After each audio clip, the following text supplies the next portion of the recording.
Private ভিলাতে না থেকেও কিভাবে মালদ্বীপ ট্রিপ এনজয় করা যায় চলুন আপনাদের সাথে সেটা শেয়ার করি। ওয়েলকাম টু মাই মালদ্বীপ ট্যুর ডে 3। সকালের নাস্তা শেষ করে আমরা সরাসরি চলে যাই বোট স্টেশনে এবং আরেকটা ডে ট্যুর প্যাকেজ আমরা কিনি। একটু বেশি কস্টিং পড়লেও আপনারা চেষ্টা করবেন প্রাইভেট ছোট ছোট বোট নেওয়ার, তাহলে অনেক ভালো এক্সপিরিয়েন্স গ্যাদার করতে পারবেন। যাত্রাপথে আমরা দেখেছি মালের খুব বিখ্যাত একটা মসজিদ। আচ্ছা বলুন তো, পানির নিচে এটা কি দেখা যাচ্ছে? কি মনে হয় এটা কি হতে পারে?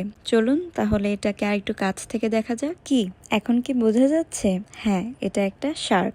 আমাদের প্রথম স্পট ছিল শার্ক ভিউ পয়েন্ট। এখানে আপনাদের সাথে গাইড থাকবে এবং উনি আপনাদেরকে দেখাবে কিভাবে কিভাবে শার্কের সাথে সুইম করতে হয়। এখানে কিন্তু শুধু আমরাই না, এখানে সবাই এসেছিল স্নর্কলিং করতে। এই শার্কগুলো মানুষ খায় না, তবে এগুলোকে ধরলে এগুলো কামড় দিতে পারে, সো এগুলো শুধু দেখার জন্য। ইভেন আপনারা যখন সুইম করবেন শার্কের সাথে, তখন তারাও আপনার পাশে পাশে সুইম করে আপনাদেরকে এন্টারটেইন করবে। এখানে শুধু শার্কই না, আপনি আরো বিভিন্ন প্রজাতির মাছ দেখতে পারবেন, যা আপনাকে দিবে জীবনে মনে রাখার মতো একটা অসাধারণ অনুভূতি। আমাদের নেক্সট ভিউ পয়েন্ট ছিল ocean sand bank.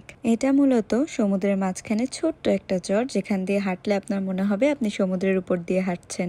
By the way, মালদ্বীপে কিন্তু দেখার জন্য পানির উপরে তেমন কিছু নেই, সব পানির নিচে। আমি কিন্তু সাঁতার পারি না, কিন্তু আমাকে আমাদের যে গাইড ছিলেন উনি আমাকে শিখিয়ে দিয়েছিলেন কিভাবে স্নর্কলিং করে পানির উপরে ভেসে থাকতে হয়। Just look at the view. এটা হচ্ছে কোরাল গার্ডেন, যেটা আমাদের থার্ড ডেস্টিনেশন। আমি যদি সাঁতার না পেরেও এরকম ভিউ এনজয় করতে পারি, তাহলে আপনারা তো অবশ্যই পারবেন। এখানে আমি কিছু নেমো ফিশ দেখেছিলাম, অনেক চমৎকার তাই না? এখানে সেফটি অনেক ভালোভাবে মেনটেন করা হয়, আপনি যদি ইচ্ছা করেও ডুবতে চান তাও ডুবতে পারবেন না। এরপরে আমাদের লাস্ট ডেস্টিনেশন ছিল মাফুসি আইল্যান্ডে। সেখানে প্যাকেজের সাথে থাকা লাঞ্চ আমাদেরকে প্রোভাইড করা হয়, বাট আমাদের কাছে তেমন একটা ভালো না লাগায় আমরা আলাদা করে কিনে নিয়েছিলাম, যেটার প্রাইস ছিল 325 রুপিয়া, যেটা 2200 টাকার কাছাকাছি। তারপরে বেশ কিছুক্ষণ আমরা মাফুসি আইল্যান্ডে ঘোরাঘুরি করলাম, আর পানির নিচের ভিডিওগুলো কিন্তু আমাদের ট্যুর গাইড করেছিলেন, এটা আমাদের প্যাকেজের সাথেই ইনক্লুডেড ছিল। তারপরে চলে আসলো ফিরে আসার পর্ব।